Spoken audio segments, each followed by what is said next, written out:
everyone, it's Savannah for KelownaNow.com, and I'm here with Bill of Chilliwack. Thanks so much for joining us. What's it like being here in Kelowna? Well, I love the Okanagan. It's great. And today the smoke is cleared and we got blue sky. It's beautiful. Nice to be here. So you just got done with your sound check. You're here at Rock the Lake. Your guys' music is loved by people from many different generations. What do you think some of the reasons behind you guys' longevity is? I don't know. We started early and kept going, I guess. I don't know what else to say. Like, we started in 1970. And we all the way along in our career, we had ups and downs, right? And the ups, people remember the songs from the ups, and they don't know the songs from the downs. We do, but then we'd peak again a couple of years later, and so this went on for a long, long time, right? So that's how it happened, really. Yeah. And the other thing is we just keep coming out and playing, which a lot of bands are doing now. But it's really cool because we get young people. People of your age and younger coming to the shows, and they say, "Oh, I got this. I learned your songs from my dad, right? Yeah. He made me listen to them, but I really like them." That's awesome. So it's cool. Yeah.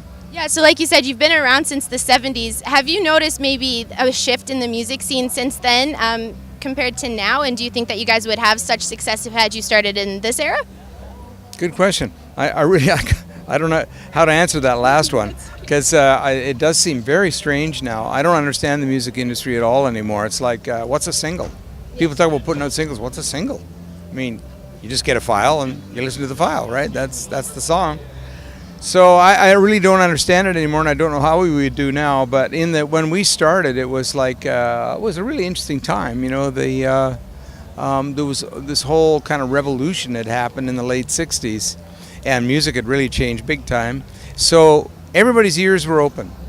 What's the next thing, right? What's going to happen that's different? And instead of what's going to happen that's the same, So it was a lovely time to start. And we still play songs from back then. There's a couple songs we play. We'll do one in the set that's from 1968 from the Collectors, which was the band that started Chilliwack, actually. So, and a lot of times, people really like it. It's a jammer, we jam, we have fun, we dance around, we sing chanting and get people doing stuff with us. It's just fun. Yeah. That's awesome. Yeah, you were talking about how people don't know what a single is anymore. You guys are known for your production behind your records, especially you. So what do you think it takes now to create an album? Because not a lot of people are doing it. What do you think some of the effort that people need to put into it is? Well, I think the only reason people aren't creating albums much is because there's no real market for them. They would if there was a market, but mainly it's singles. So, and the production end of things it's no different than it was then. Really, it's just sound. Right, so you learn how to make modern sounds. They're a little different than they were before, but that's not hard to learn. You figure that out. So then in terms of getting people's attention, that's the thing. There's so many. It used to be to go to a studio and make an album cost you like $100,000, right?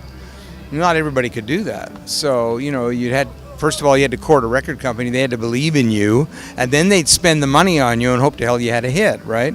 But now people are doing it in their bedrooms and doing really credible sounding recordings because that's the state of the technology. So there's just this flood of stuff, right? So how do you separate yourself? How do you become one that people recognize, And I really don't know how that works. You just have to, you really always, it's a matter of following your own sort of intuition. You also study like crazy.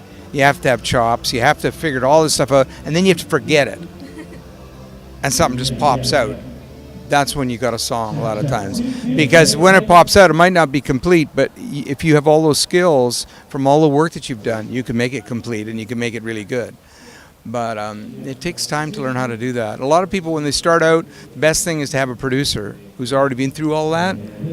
The producer go, "That's a great idea. Throw that one out." That's and help you choose and yeah. Very hit and miss. You were talking about how you guys like to jam on stage. You get out and you have a lot of fun. So what are some of the things that people here at Rock the Lake can expect from Chilliwack's set tonight?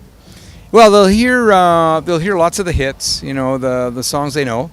And the more recent ones like mid '80s, and the earlier ones like '70s and '60s, And yeah, and we'll play. Our main thing is just to, it's like music is therapy. That's why I did it in the first place, because it made me feel good.